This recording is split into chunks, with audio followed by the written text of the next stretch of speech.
मंच संभालिए। अब आप लोग देखिए लोग क्या कह रहे हैं, डरते ही नहीं है, एकदम खाटी बिहारी है महाराज। अरे महाराज बोलते रह जाएंगे तो हम क्या बोलेंगे।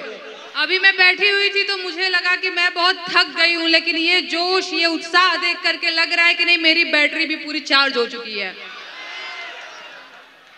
देखिए मंच पे मुझे थोड़ा कम अनुभव है, इस तरीके से मुशायरा वगैरह में सम्मिलित होने का मुझे बहुत अनुभव नहीं है, तो कुछ गलती हो जाए तो माफ कर दीजिएगा आप लोग, ठीक बा ना। मैं धन्यवाद करना चाहती हूँ फैजी रहमान भाई का, जिन्होंने मुझे यहाँ बुलाया और अपनी बात रखने का मौका दिया। मैं सुन रही थी, प्यार मोहब्बत का बहुत बात हो गई महाराज, अब कुछ रोजी रोजगार का बात हो जाए, है ना। आप लोग मानते हैं कि नहीं, भूखे पेट जो है वो प्यार मोहब्बत नहीं हो पाएगा, इसलिए क्या जरूरी है, सबसे पहले रोजगार, उसके बाद प्यार। अरे गहना बेचदा, गुड़िया बेचदा, हरवा बेचदा, चूड़िया बेचदा, खेतवा धैदा, रेहन बलम प्रधान, क्या कहने पिया प्रधान बनब।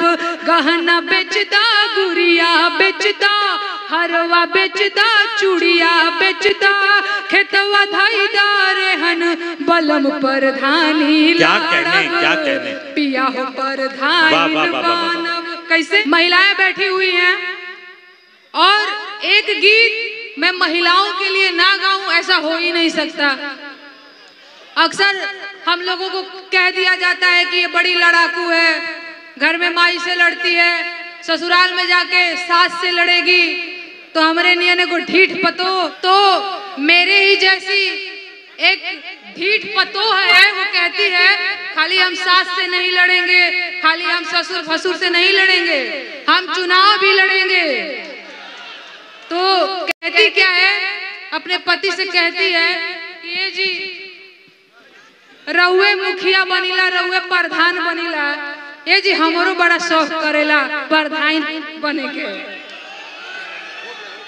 हमारो मुखियाइन बने के बा, हमारो प्रधान बने के बा कि ना। नहीं हाथ उठा करके ऐसे लजा के बोलना से काम ना चली, प्रधान बनना है ना। गहना बेचदा, गुड़िया बेचदा, हरवा बेचदा, चूड़िया बेचदा, खेतवा धैदा, रेहन बलम प्रधानी, क्या कहने पिया हो प्रधान बनब। कैसे, अरे जितला के बाद हमार बैंकवा के खाता चरचराई हो, अरे गौवा जवार चाहे के तनो खिसियाई कचकचाई हो, भाव न देह भाव काल में रहब, भाव न देह भाव काल में रहब, सिल्क सड़िया पहन बलम प्रधानी, बलम प्रधानी लाड़ब। पुरजोर तालियां मोहतरमा नेहा सिंह राठौर साहिबा।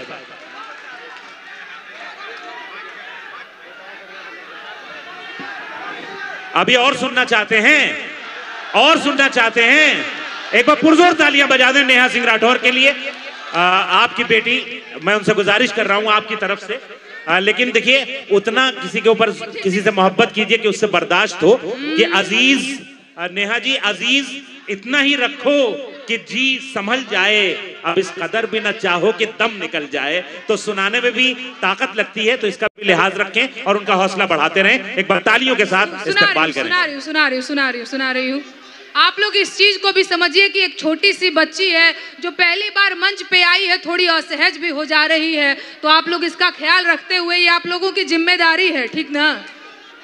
मैं एक और देखिए, पलम प्रधानी पलम प्रधानी लाड़ब, पिया हो मुखियाइन बनब। और का मन में भाव बा नेताजी लोग के, ये लोग विश्वास करे वाला लोग ना हो, इनके मन में भाव का है, अरे ईटा के दीवाल पे पुट्टी पलस्तर हो आई हो,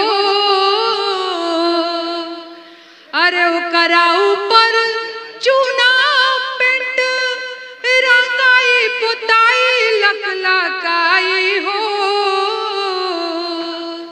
ए मोर बलमुए हो करे जा, ए मोर बलमुए हो करे जा, बदली रहन सहन बलम परधानी लड़ब, पिया हो परधाइन बनब। एक और बात, अरे दुबर पातर दहिया हमारे देखिया कुछ दीने में मोटाई हो, अरे थरिया में मुर्गा भात निकहन कसैया सर पोटाई हो, अरे बैठी बोले रो परधाइन कहाइब, बैठी बोले रो मुखियाइन कहाइब, बदली रहन सहन बलम परधानी लड़ब, पिया हो परधाइन बनब।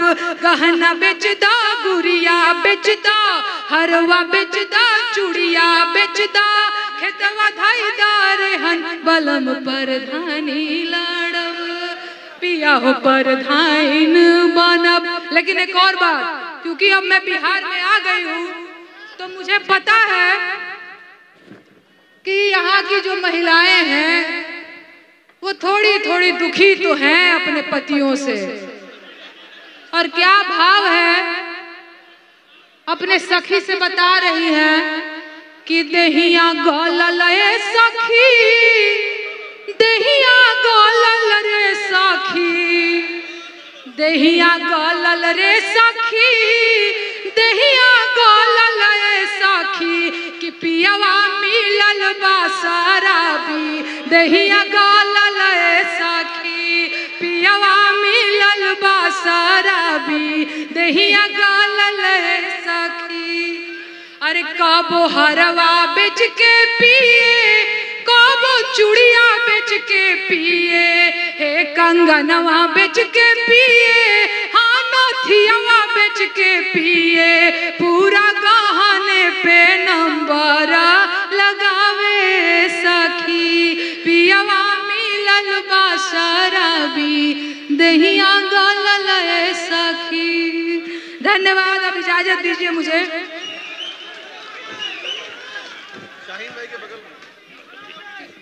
देखिए, एक बार पुरजोर तालियां बजा दें अपनी महबूब लोक गायिका नेहा सिंह राठौर साहिबा, जो आपको मैं बता दूं, मैंने पहले नहीं बताया, उनकी कमर में बहुत तेज दर्द है, वो बीमार हैं, लेकिन उसके बावजूद ये हमारे जो बहुत ही प्यारी शख्सियत हैं जनाब फैजी रहमान साहब, जिनकी समाजी खिदमात से आप सब बखूबी वाकिफ हैं।